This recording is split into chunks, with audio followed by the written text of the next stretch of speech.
Доаѓаат со сопствена ракета на работа во собрание. Одат на работа преку Франкфурт.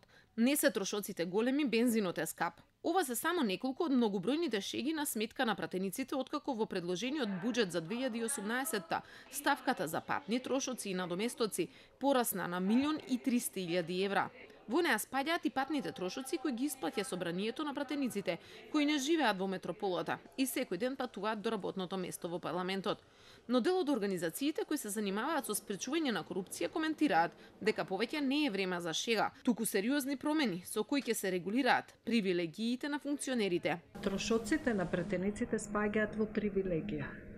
И таа привилегија треба добро да се уреди и добро да се регулира, за да не може да се злоупотребува. А топ тема на ваша страна ги доби податоците за патни трошоци за пратениците во 2016 година.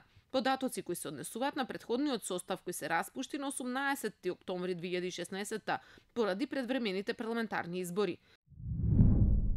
Начело на топ 15 теми на заминатата година е пратеникот Христо Муковски со земени околу 16.000 евра.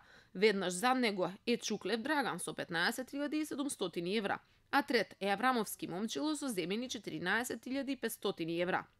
Во топ 15 теми на поземени пари за патни трошоци во минатата година се најдоа и сите кои земале не помалку од 13.000 евра, и тоа само на име на патни трошоци. Но има и такви кои за пат трошеле помалку. Меѓу нив најмалку има потрошено Емил Димитриев, поранешниот технички премиер. Но тој на фотелјата во собранието во оваа 2016 година седеше само до 18 јануари, тоа што беше и назначен за прв човек на владата. Па токму од тука и неговите трошоци неверојатно се и најниски. Од она што може да се види од вкупно 123-цата, колку што број парламентот, во минатата година 88 мина земале додаток на плата. Законот за исплата на плати и надоместоци за именувани лица е донесен во 90-тите години од минатиот век. Во делот за патни трошоци досега промени не претрпел, а токму тој пропишува дека за секој поминат километар функционерите добиваат 30% од цената на литар гориво кое го трошат. Така, на пример, ако еден пратеник живее во Прилеп, секој ден поминува 128 километри до зградата на парламентот.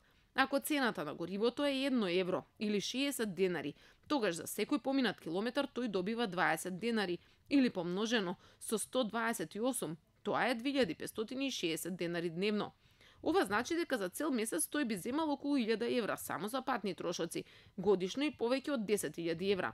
Колку повеќе километри патуваат, толку повеќе добиваат.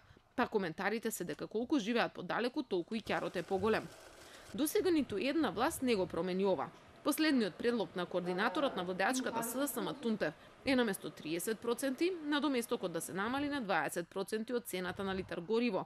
Државниот завод за ревизија со години укажува дека ова мора да се промени. Во последниот извештај за работата на собранието во 2015 нотирал: Ревизијата смета дека е потребно да се направи анализа на ваквиот начин на доместување на трошоците за користење на сопствени возила во службени цели, во однос на реалниот трошок, и тоа за амортизација на возилото, патарините и други трошоци, иако се утврдат големи отстапувања, да се приспита вака уреденото законско решение. Но наместо да се намалуваат, трошоците за ова растат. Така во новиот предлог буџет за 2018 во споредба со претходната година е за 2,5 пати поголема за собранието. Во владата разликата е помала, но сепак и таму предвидената сума е повисока. Антикорупцијската формирала комисија за дискреционите права на претениците и се што ќе открие како сомнително ќе предложи како измени во законите кои ги регулираат овие права. Има многу законски неусогласености и во некои закони има премногу широки овластувања на избраните и именуваните лица. Каде што тие овластувања може да доведат до коруптивно однесување. Инаку исплатата за патувањето на функционерите се врши преку ставката патни и дневни расходи во буџетите на институциите. Законот кој ги регулира исплатите ги опфаќа сите именувани лица, не само пратениците.